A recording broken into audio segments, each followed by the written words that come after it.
Hello, and welcome to the show Goldsquadrongays. It's the podcast where two Star Wars loving gays break down each episode of their favorite Star Wars TV shows while also being gay as hell. I'm your host, Bradley Brower. And I'm Charles Rogers, and we have a guest today. Do you want to go ahead and reintroduce yourself? It's a recurring guest now. Hey, I'm Clayton, or Hydra, whichever. I'm back. They can't get rid of me that easily. No, we tried, but she clung to the outside of the ship as we were leaving the atmosphere, so... So you're leaving the spaceport. Yes, yeah, she's come back. Pretty much how I get around anyways, so... It is true. So you have come back to talk to us about Bad Batch Episode 3. You have watched the first two. Are you enjoying the show? I love it. It's really just giving me a darker, element of the Clone Wars series. So it's very satisfying, and you're seeing a lot of other new things that they weren't really kind of gutsy enough to put in the Clone Wars series, and now they're kind of really just putting it out there, and they're not afraid to hurt anyone's feelings. So I like that. Or I guess they're not making it too PG, I guess. Yeah, definitely. It goes to some places. It definitely has some things to say. Yeah, definitely this episode at least. Oh yeah, for sure. There's a lot of foreshadowing. There's a lot of stuff that made me think, oh wow, this really sets all this up that's going to be happening, but it's coming. So right. I was shocked, not to tease too much before we dive into the episode discussion here. I was shocked by how dark this one gets, and it gets it in a way that is still approachable for kids, but there's some really dark stuff happening in this episode. Right. Well, they do get stranded on the dark side of a moon, so Oh my god. Is that your best material? Is that what you're coming here armed with? That's all I have. Sorry. You're really coming to a blaster fight with a vibro knife here. That was my only note the whole episode. I'm just kidding. Well, I've got nothing to top that, so I'm gonna leave. All right. Gonna leave. Bye. Just hop back on the plane. No, honestly, I made a few notes here or there, but then there's something funny that happened after I watched the episode, having to deal with Tarkin. So once he shows up, I'll drop that little fun story. But I very rarely hear the words Tarkin and funny in the same sentence. It's relevant, I promise. I'm if you think Tarkin's funny, we got to talk about some your viewpoints. You think Tarkin is funny? I don't want to talk to you. Well, he's not funny as much as he is interesting. That's what we'll say. That is true. We'll say it's an interesting story about Tarkin, not a funny story. I mean, funny in isn't it funny how kind of way, not an actual Is this the episode where Bradley learned how to read? No. In my head, I'm thinking Bradley's Alderaan blows up. Oh wait, no. That's not supposed to be funny. No, but it was funny when the New Republic blew up. That was funny. Well. Well, in fairness, the New Republic had it coming. Right. Corsella deserved better, but everyone else on that planet had it coming. Yeah. Well, I feel bad though because we got that. There's that deleted scene of that one character that we only see for a split second in the Force Awakens. Yeah, I was like, you had a whole plot out for this girl. This poor girl. She got cut from Star Wars. That sucks. Boom, blown up in the death ray. I'm like, oh. Yep. They repurposed. I actually, when I first watched The Force Awakens. The Fourth Awakens? The 4th of July Awakens. Jesus. The Fourth Awakens.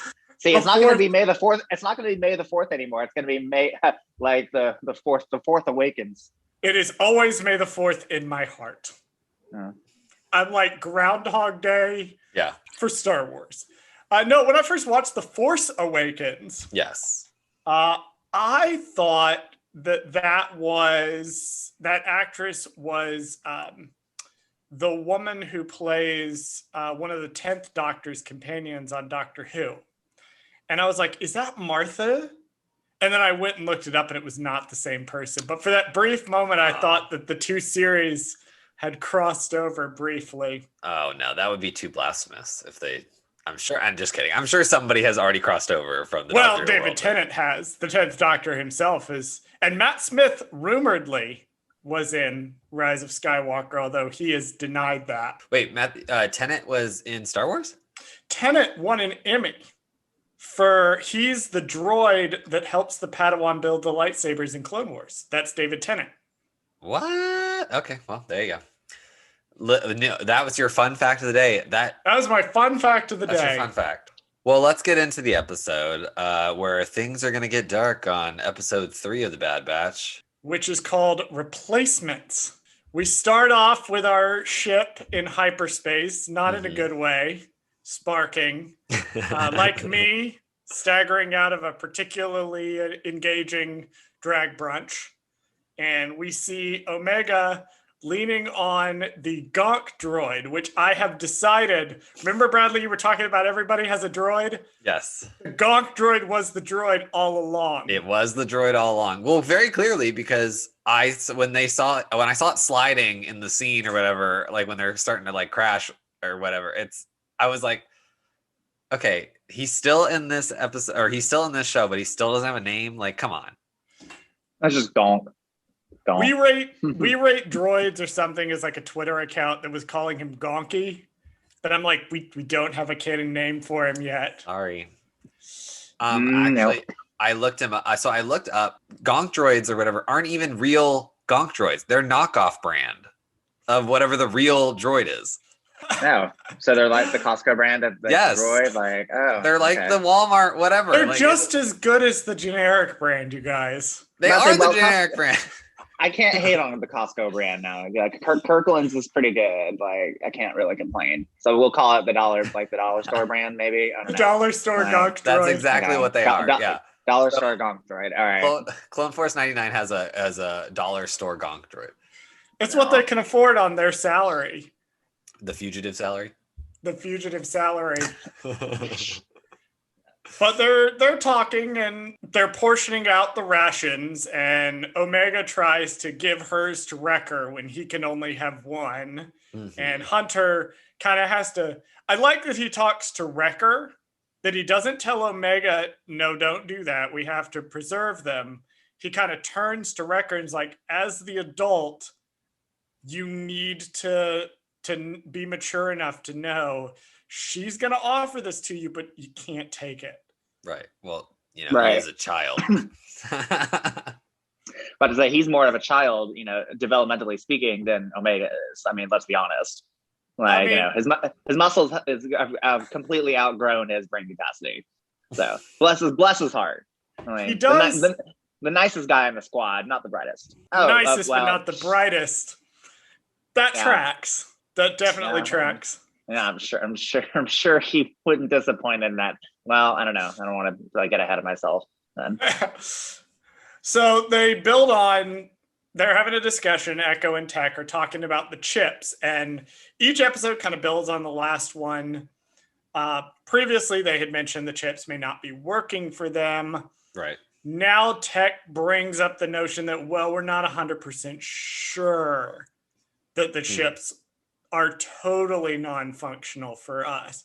So he's building a scanner to try to see, which is clearly seeding another episode because this never comes up again in this one. Yeah.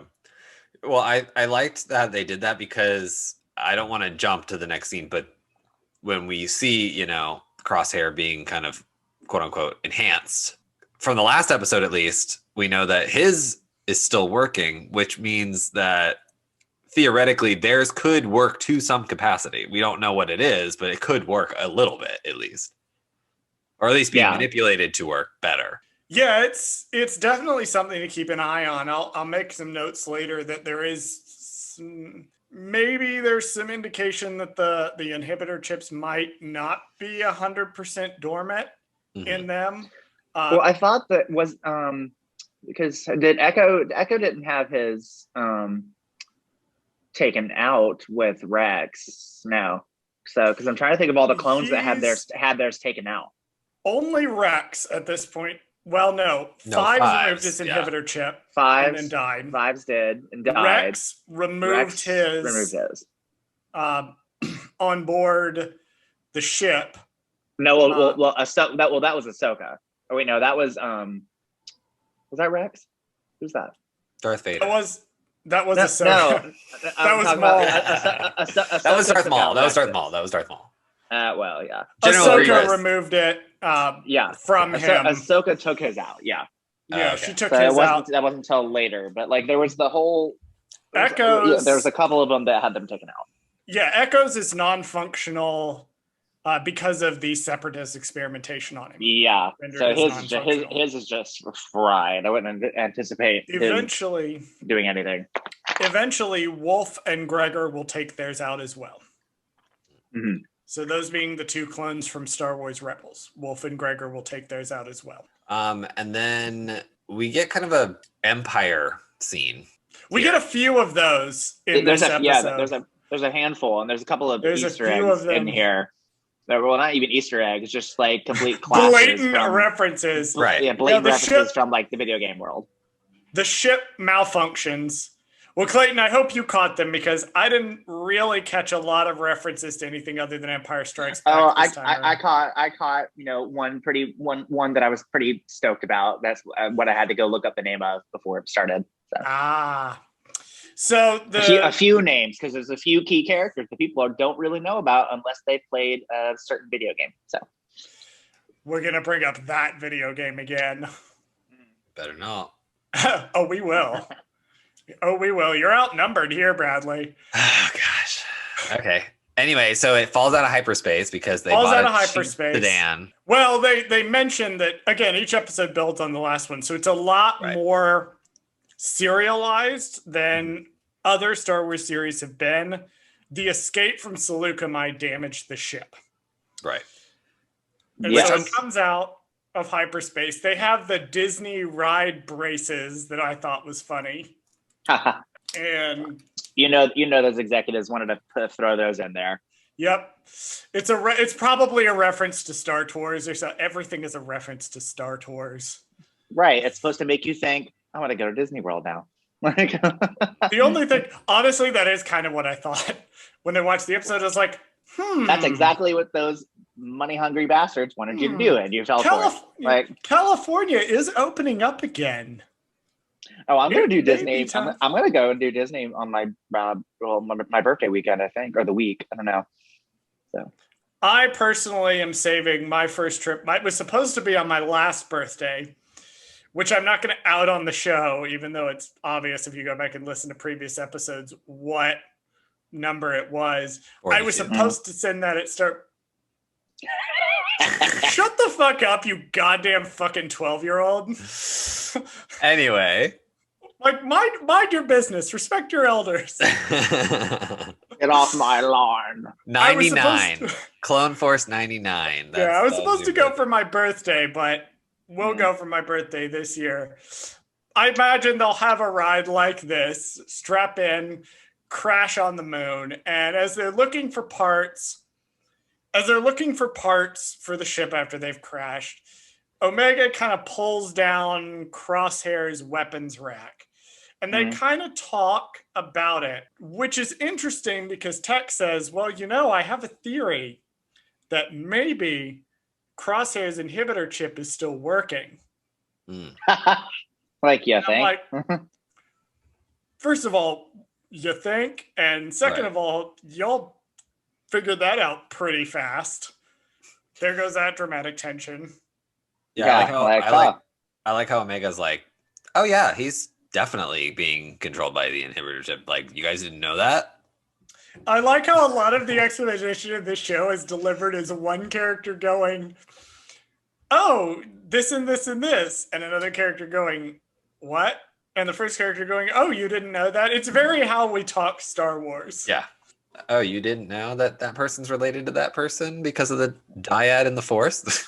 Idiot. Surprise. Oh, you didn't know who Corsella is, that she's Leia's assistant? I didn't bring it up because I just assumed that it was just obvious knowledge. I actually did not know that. Now I really feel bad that she got killed off that way. Yeah. Go read Bloodline. It's very good. Oh, okay.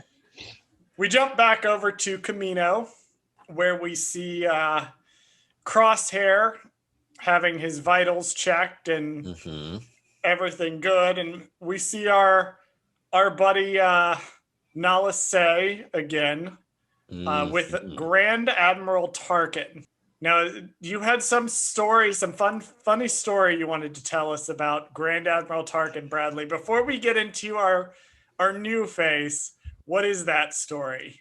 Okay, so after I finish the episode, I don't like to go on social like before an episode. Not that I mean, especially with this show, you know, I'm not going to see like anything super spoilery, but I'm in the habit of just with Star Wars to watch the Star Wars thing when it premieres so I don't get anything spoiled no matter what. And so after the episode was over, I went on TikTok just to kind of like, you know, waste time. Of course he did, because he's fucking 12. And there is something on TikTok called Tarkin Talk. And so I'm here to enlighten you and enlighten the masses about what Tarkin Talk is, where it's this whole, well, first of all, it's a hashtag. Second of all, if you click that hashtag on TikTok, it is a whole rabbit hole of people talking about the fact that Grand Admiral Tarkin is a homosexual and how he fucked a stormtrooper and it's canon. Wait, what? Yes. Okay. It's this whole entire rabbit hole. Okay. So you and your goddamn generation. I swear. So let me. First of all, he's Admiral Tarkin at this point. He's not Grand Admiral. Okay, Tarkin. whatever. Let's get it right. He will eventually become Grand Moff Tarkin.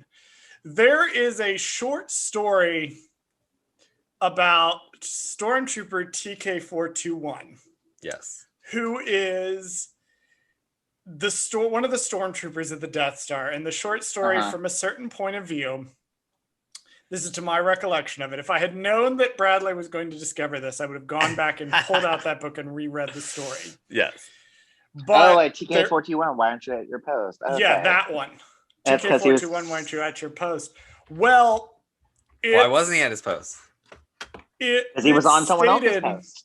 It's stated in the I believe it's stated in that short story that he's like in a secret gay relationship with like an older officer.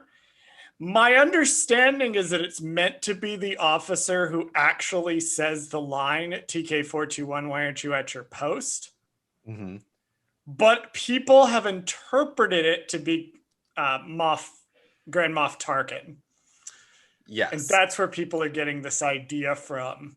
Yeah, because we'll put a pin in that. Well, when I was in that rabbit hole, someone said there's a line from the short story which says that he walks out of Tarkin's office, and there's all these TikToks of people recreating that scene. The shippers are at it again. It's so fucking funny. There's like this guy, and he's like, he's like dressed as like a Imperial officer, and it says like everybody else seeing TK4217 or whatever the fuck his call sign is. Walking out of Tarkin's bed chambers or something like that. It was so funny. I'll have to send it to you if I find it again. But it was funny as fuck. Yeah, we can play it or send it over. I refuse to download. I refuse to download TikTok because it's just an endless rabbit hole of just brain sucking energy. I just can't do it. Remind me. I mentioned this in the pilot, but Bradley, remind me to tell you about Thrawn fucking Twitter sometime. Well, that's another probably another rabbit hole we can go down to. But we can talk about that rabbit hole. We'll go down another time. We'll do that when the Ahsoka show comes out. And we'll go down on another time. Totally gay too, I'm sure. Yeah, I love it. Yeah, you don't know how right you are. But we get a third character, or I guess a fourth character in this scene. Not a new character, but one we didn't realize previously was important, and that is the character of Vice Admiral Rampart. Mm-hmm. Now, we saw him as the Imperial officer giving the broadcast of the chain code in episode 2. Gotcha. And Tarkin mentions his chain code initiative, but Rampart has bigger ambitions. He is attempting to prove that they can transition from clones to conscripts by having the experienced clones train the conscripts. And to that end, he introduces us to our squad of elite stormtroopers. It's going to be led by Crosshair in this episode. I like that. Fun fact, probably not intended to be a reference, but I thought it was cool. One of the characters like... Yeah, can I? I want to do it. I wonder if we're gonna do the same thing. What did you think when you saw them? I thought immediately that was Inferno Squad. Yes. From the campaign storyline of Battlefront 2. And yes. Particularly the one that you see immediately is Iden Versio. Yes, that is exactly who commanded Inferno Squad and Battlefront 2, which I loved that entire storyline. I think it could have been its own, that whole storyline could have been its own like TV show or TV series. Honestly, it was so beautifully done. And I loved Iden Versio's character arc, like in finding her path and everything. I'm not going to spoil it because people may have not played the game, it's really good. Her character and her story has so much depth, and I just really love her character in the game. I think it's great. So I loved that. I am 99% sure that is her. I mean, okay, I'm sure it's not. I can tell you it's definitively that it's not her. She's too young. It looks much like her though. Like it feels like it might be a reference. I feel like it could be though, because I mean, she doesn't age like in her skin as much throughout the game. Like, you know, because towards the end of the storyline, you know, it was like 20, 30 years later and she was still having to freaking fight. And she was like a granny. She was probably in her 60s or something. And she was still having to shoot her way out. Like, I think it could be her.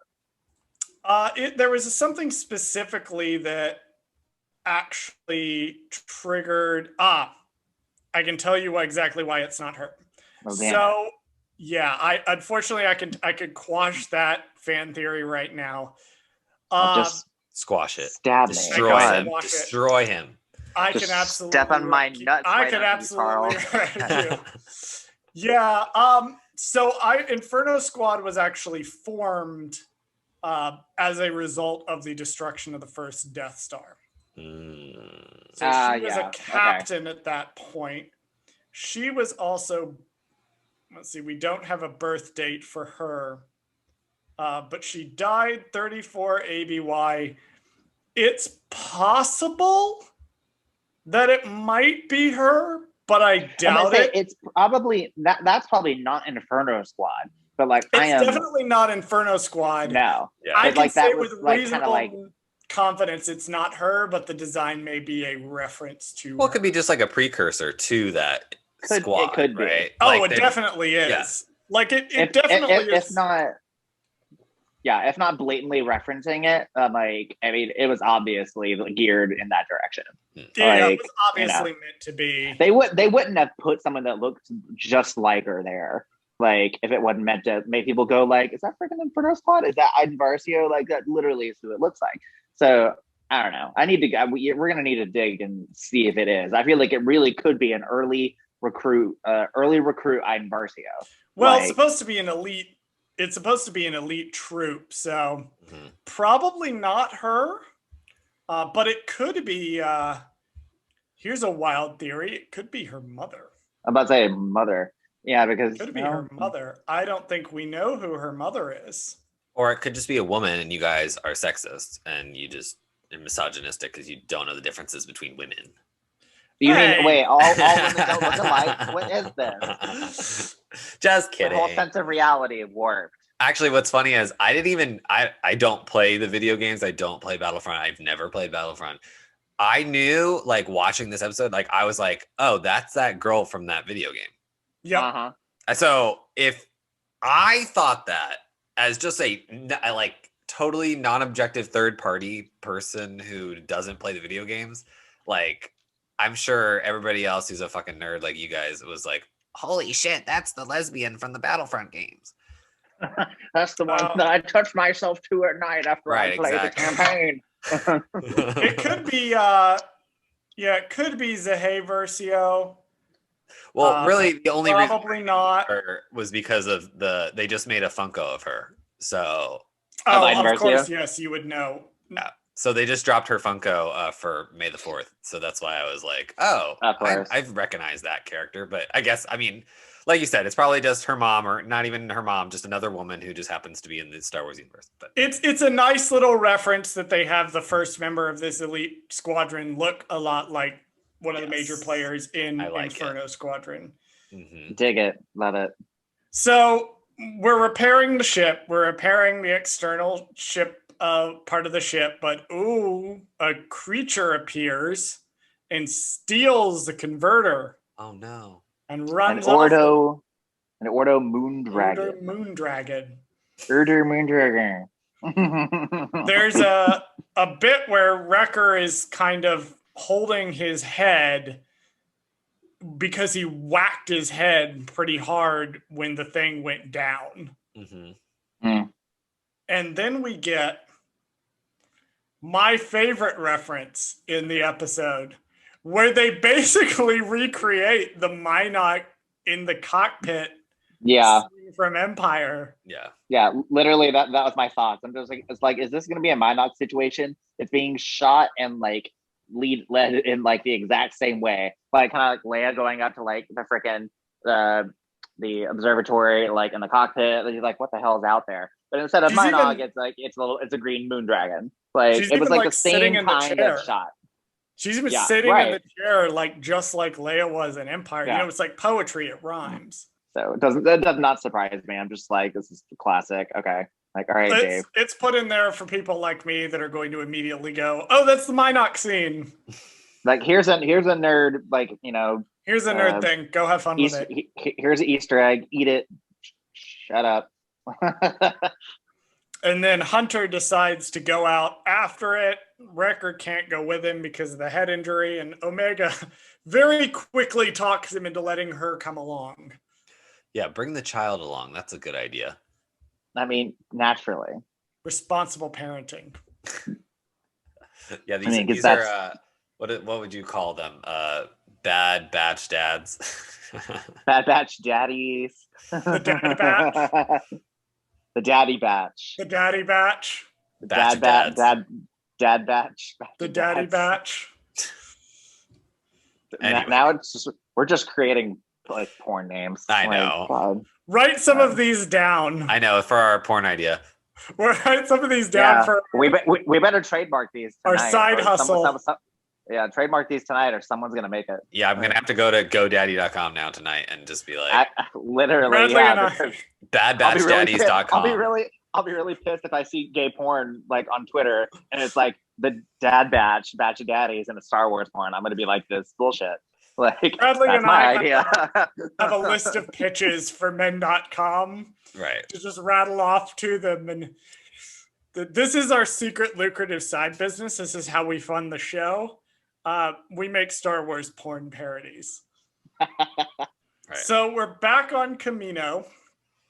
Lama Su sure is fucking trying to avoid irrelevance here. Yeah.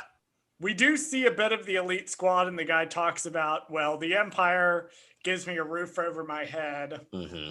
And then Rampart turns around and is like, see, these are people that really want to fight for the Empire. Right. And I'm like, kind of, but mostly because you're offering them food. Yeah. Right. I mean, they're mercenaries. I mean, that's just, you're giving them better living conditions and better pay than what the Republic gave them. They're no more than mercenaries at this point. Like, yeah, the clones really believed in the Republic. Yeah. They were literally programmed.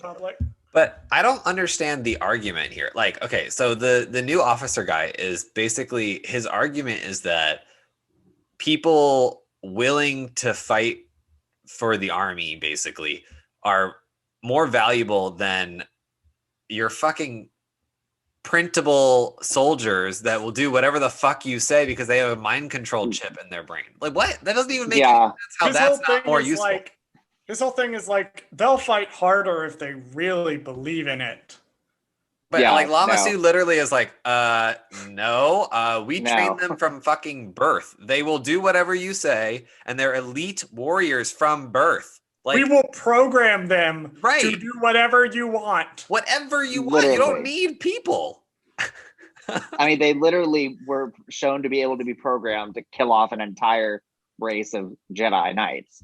Like, so if that didn't show their worth, like, killed all the hippies. Like, it's literally, it took 2 seconds. Killed the space hippies. Right. It took 2 seconds. You like that. You finally master plan came to life.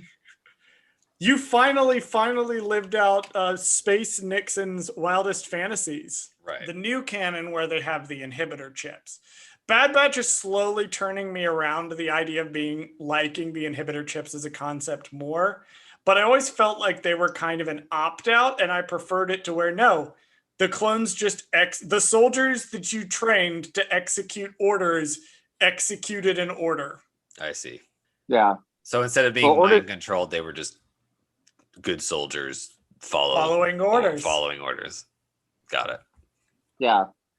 Well, Order 65 sounds like it would be an order implemented if Palpatine, for some reason, didn't become the Chancellor. I'm like, so because I mean that whole plot goes back decades. Like, you know, when Sifo-Dyas, you know, made filled in the order and everything for the clones, you know, with Count Dooku, the puppet strings and all that. So I looked it up actually. What? Order 65. It's not killing the Chancellor. It's in the event of either, basically, if the majority of the Senate declares the Chancellor to be unfit to issue orders, or the Security Council declares him unfit to issue orders, then the clones are supposed to take the Supreme Chancellor into custody with lethal force if necessary, and command falls to an acting Chancellor, is what Order 65 said in Legends.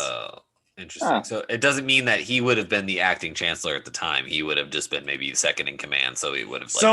If he hadn't managed to, that's an interesting take. If he hadn't managed to become chancellor, he would have been close enough.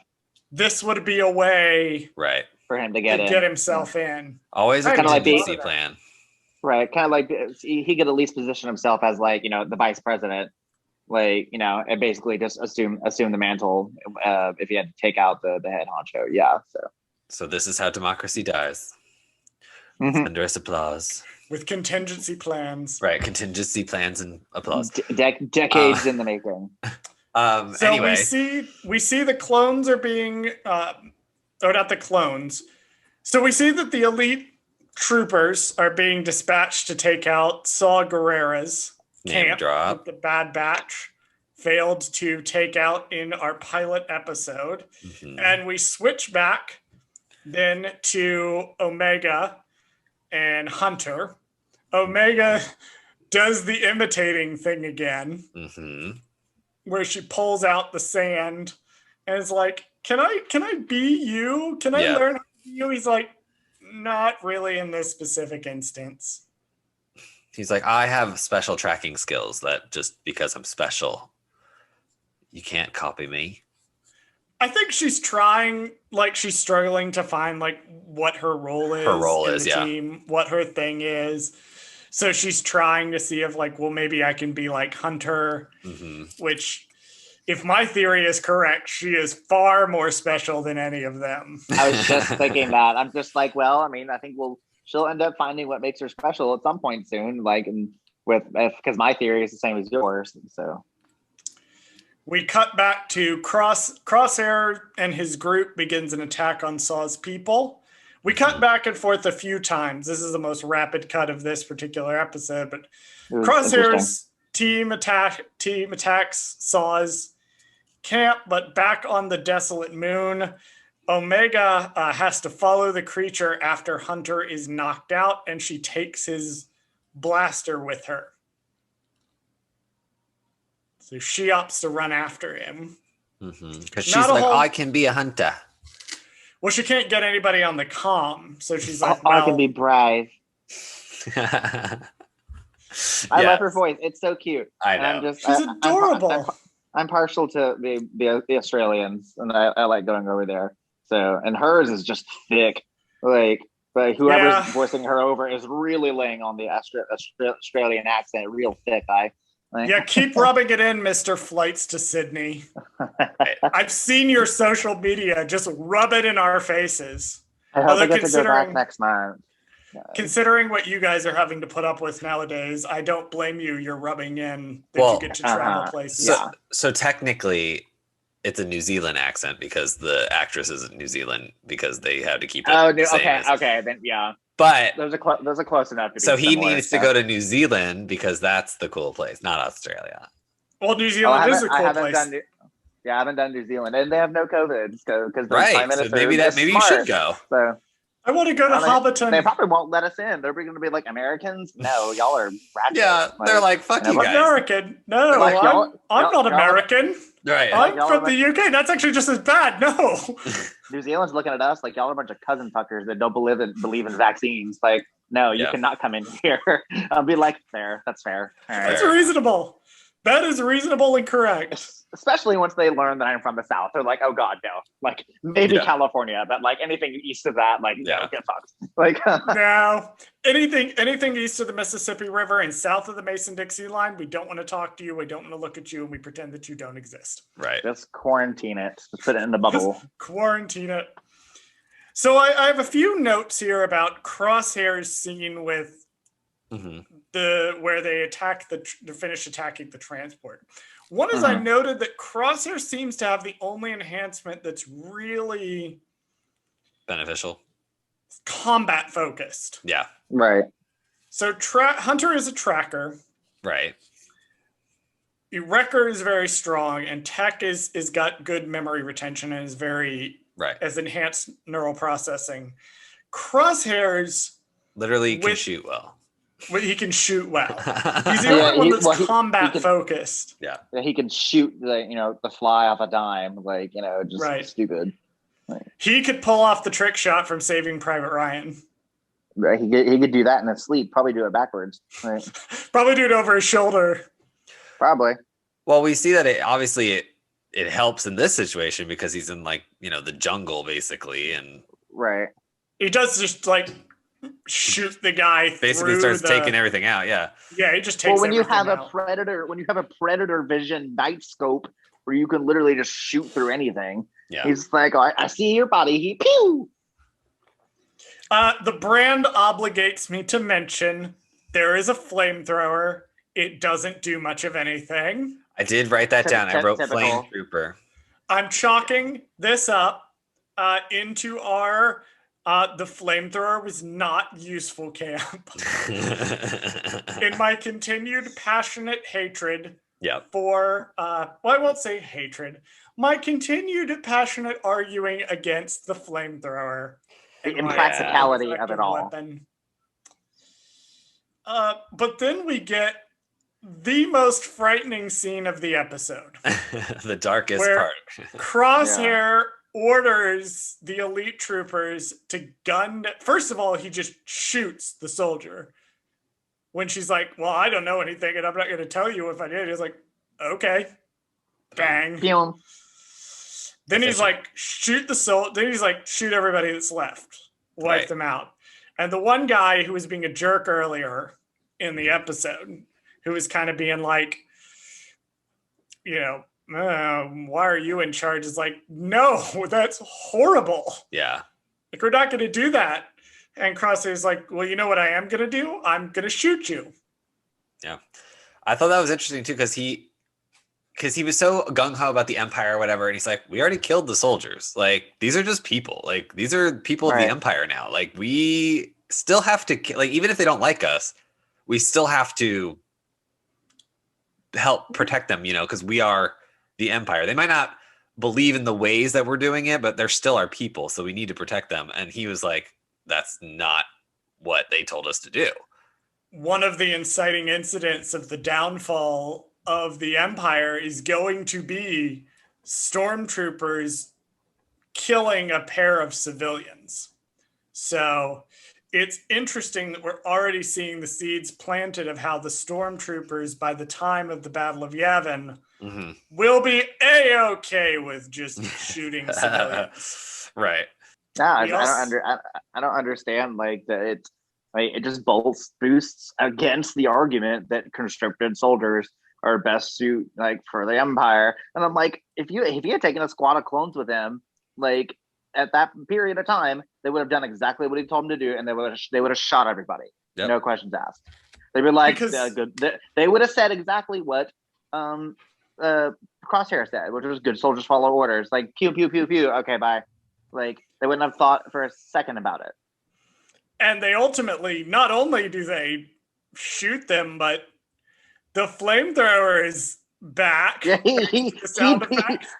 yeah, they don't show it, but you can hear it. They don't show it. You can hear them turn the flamethrower on it, and they shot them. Like insult to injury, it's not enough that they're being set on fire. Like I guess they had to shoot them. They had to shoot them too. Fire.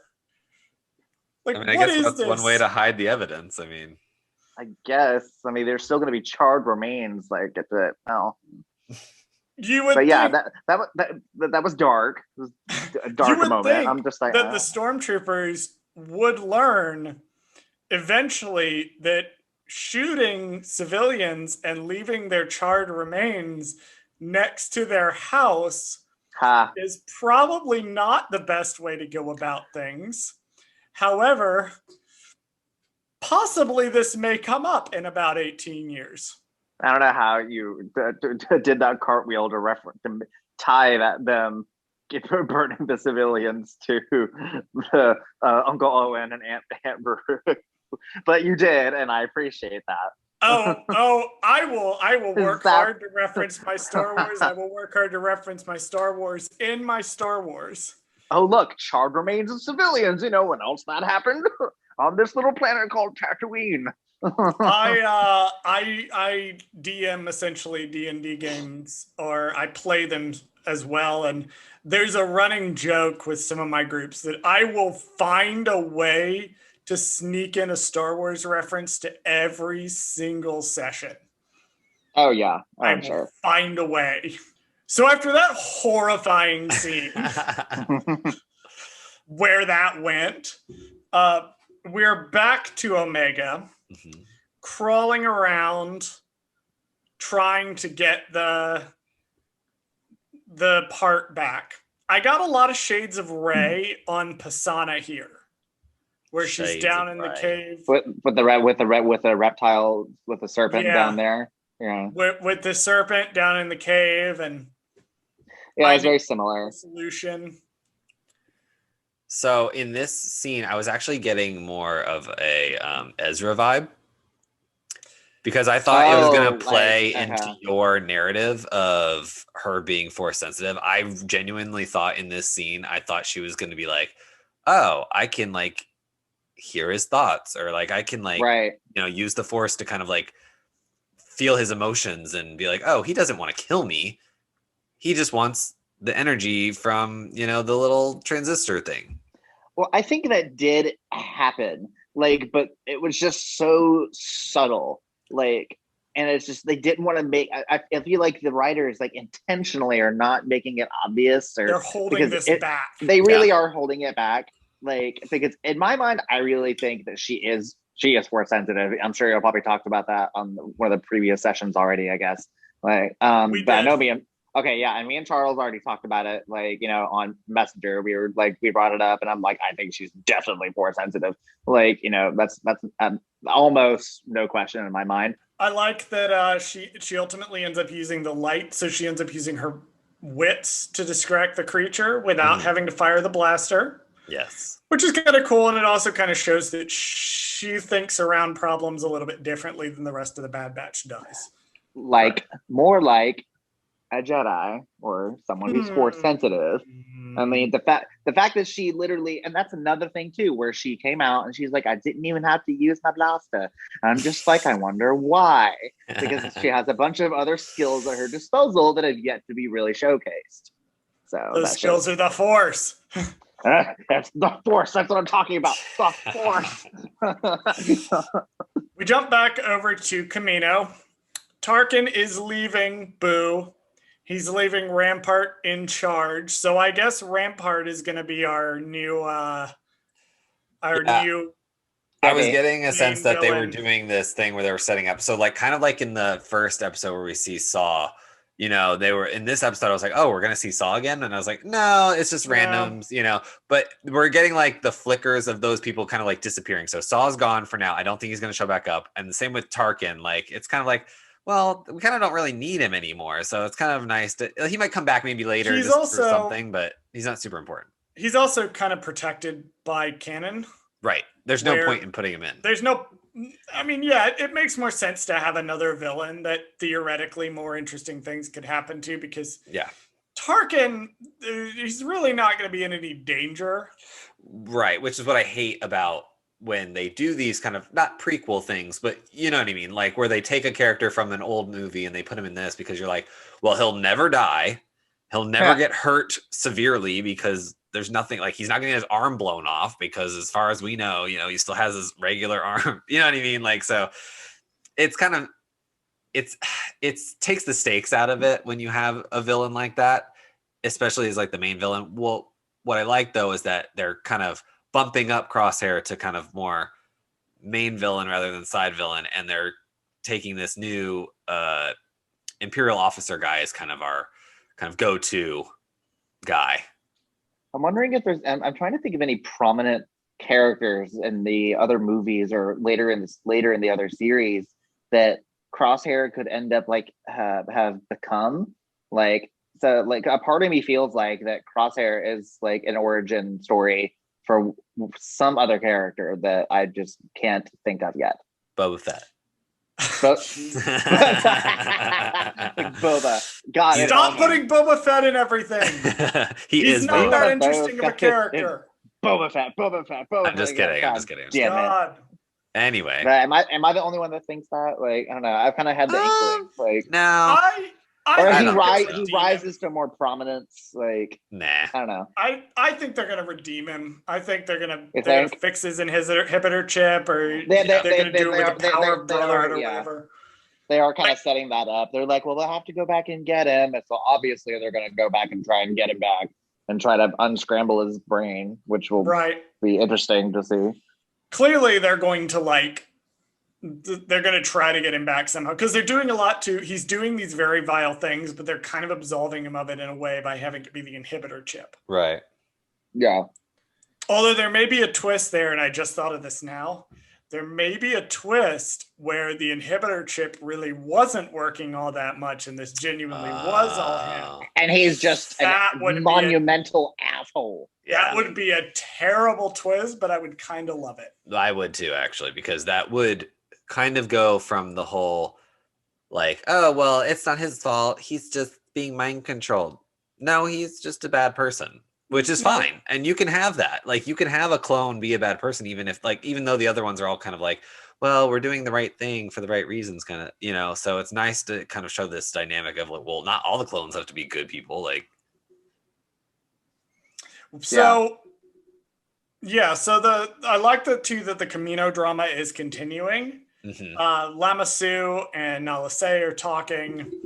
And they're like, well, we need to get the Bad Batch back. It's super important that we get this. It's really important. For your experiments. Now is when I'm going to, because when they mentioned the experiments, that was when I came up with my theory. Now I'm going to talk about my theory. Okay, talk about your theory. You have a good, I'll give you a good 5 minutes to tell your theory. I don't need that long. Lama Su knows about Exegol. Lama Su is working for the Sith Eternal. Oh. The whole thing has been an attempt.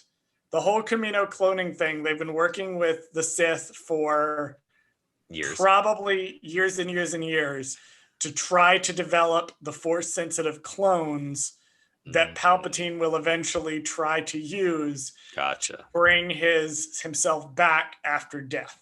I like that. That is why. That's wild. I mean, that's gonna make me think through all kinds of damn circles now. Damn it! Like, that's my thought. Is secretly they're gonna make it so that the Kaminoans were in on Exegol the entire time. They were trying to develop the Palpatine clones, and the fact that they can never get Omega back is why it takes so long to develop them properly, and then why the Palpatine clones aren't that good, because they either don't have the Kaminoan technology, or they're using a knockoff version of the Kaminoan technology, or it's incomplete.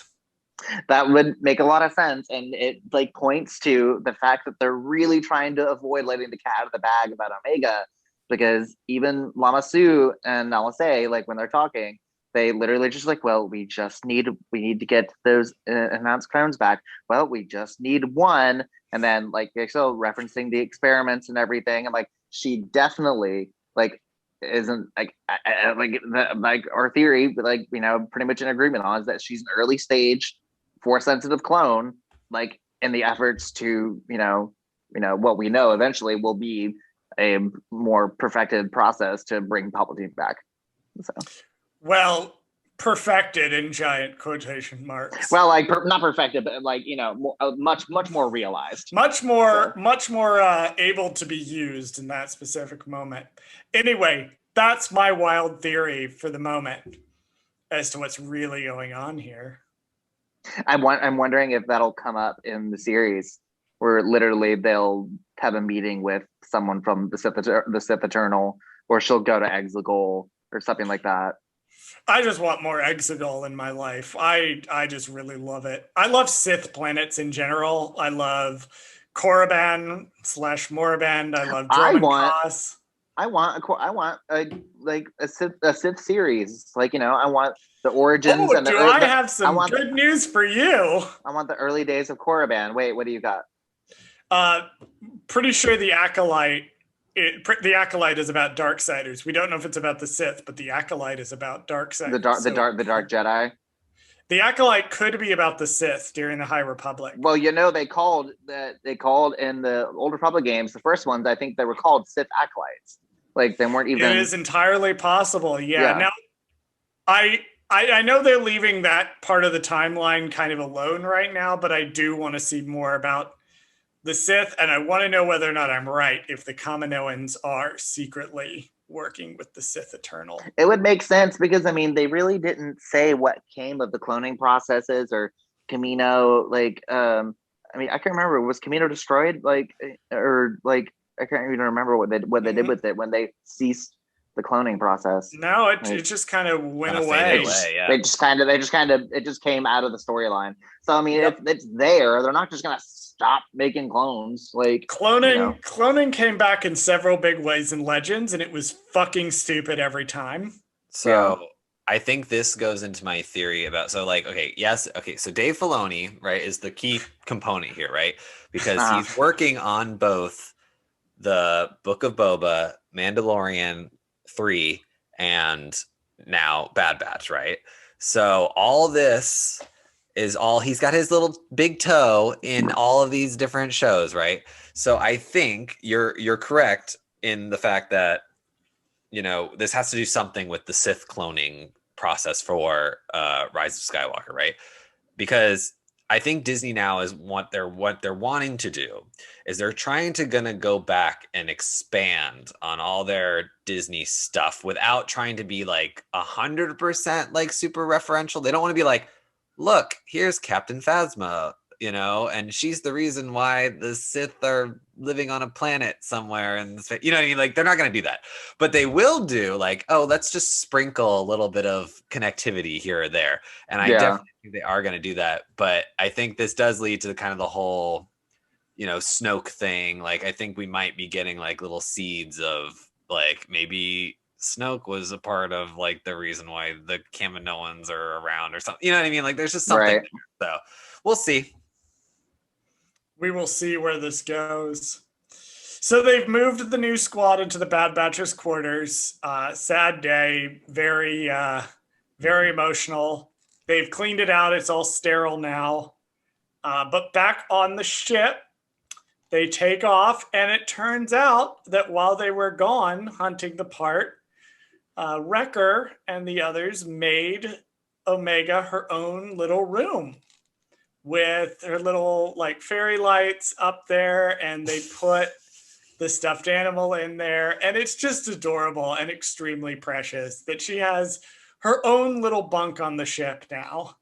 Mm-hmm. It was adorable. I love that Wrecker basically like is a little kid just like wanting to impress his little friend, Like he's like, oh, it wasn't nothing. You just put some lights up, and it was cute. Like, I like seeing her happy like that, and I'm just like, oh, he's so precious. And I even like got a little teary eyed. It was cute. I appreciated the moment. It was very innocent. She's everyone's daughter now, who must be protected at all costs. Yeah, they're really trying to get everyone to like really invest in her and really kind of make her the central focus. Like of at least the first few episodes. Like, I mean, she's obviously, she's going to really be integral to the rest of the series. So I wasn't expecting this episode because it was essentially a detour episode. Like it's one of those episodes where it was very like, have got to stop guessing what the next episode I know, because you know what, Charles, you keep fucking up, because every time I am right about everything all of the time except for what the next episode of The Bad Batch is going to be. Exactly. I am wrong about that. Every time.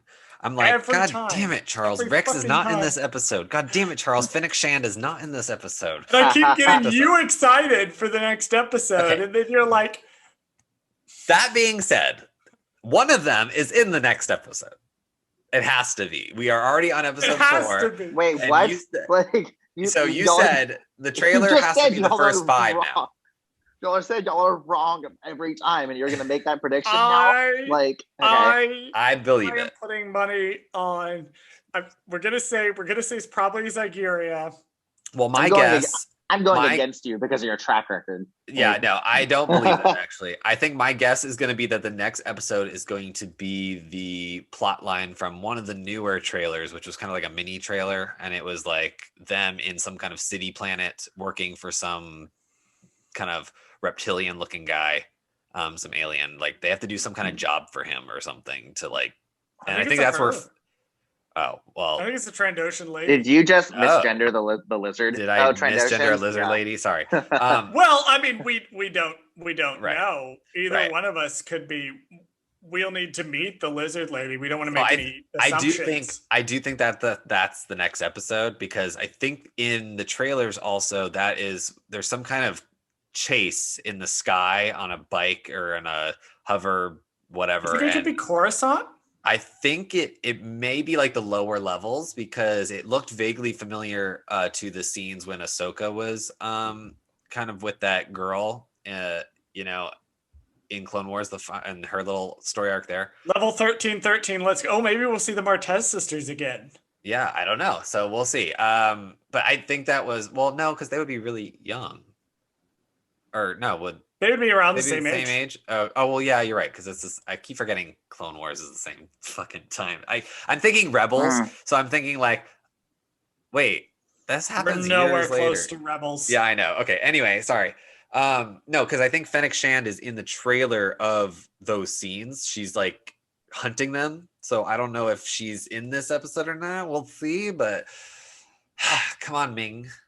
Come on, Ming-Na Wen. Let's go. Let's go. I love her. We're here for you. I'm excited. This is why we're here.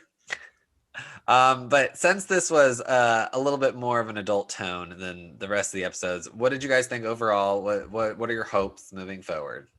So I thought it was 2 very good episodes that the episode channel hopped back and forth between. Yeah, I thought that the Crosshair stuff was great. I thought that the Omega and Hunter stuff on the moon was great.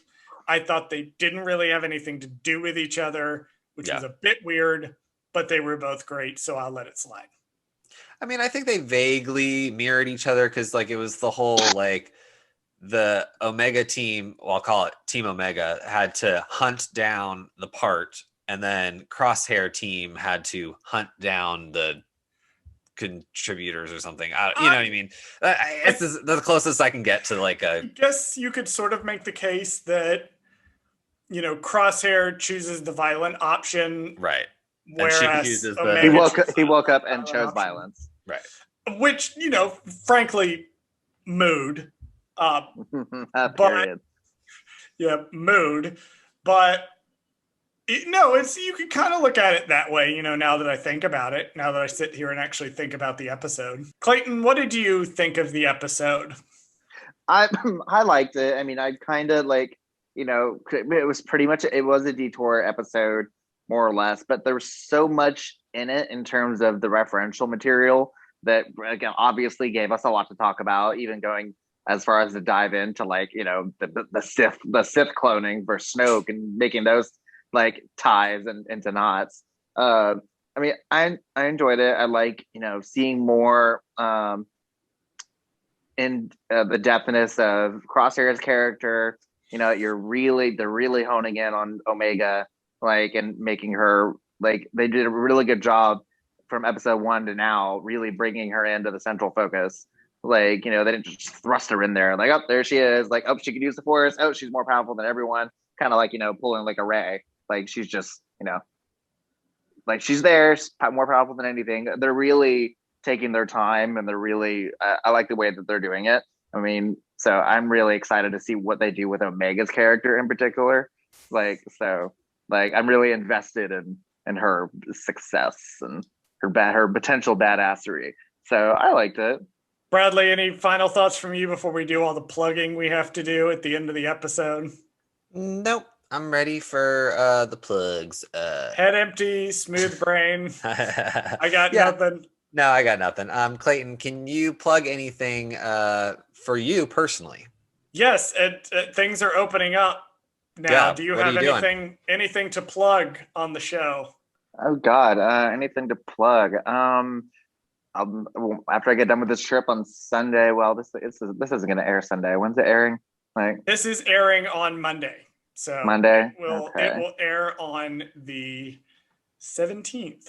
17th. Okay. Well, I mean, watch me be wrong about that. I'll plug that I'll basically be living in Palm Springs in the month of June. I'll be doing some shows out there. So if you're particularly, if you're going to be in that area, hit me up. I might be doing a few shows here and there. I am doing an appearance, a virtual drag appearance on the 23rd for Erica Carrington and Chris Durbin, her husband. They have a little online drag showcase kind of thing that they do every Sunday. So Sunday the 23rd, I will be doing that. So if you're interested, I'll be posting advertisements for that this coming week. If you're in the Southern California area and you happen to go to any of Hydra's shows, there is a chance you may see me as well in the audience there, and you can come tell me how wrong I am about my Star Wars opinions. We will include Clayton's socials as usual, so you can follow him and keep up what he's doing. On our end, you can follow the show on Twitter at Goldsquadrongays. You can follow us on Instagram at Goldsquadrongays. You can also follow me on Twitch at CWRogers6. I stream Star Wars games on Mondays when these episodes air, so drop by and talk to me about them.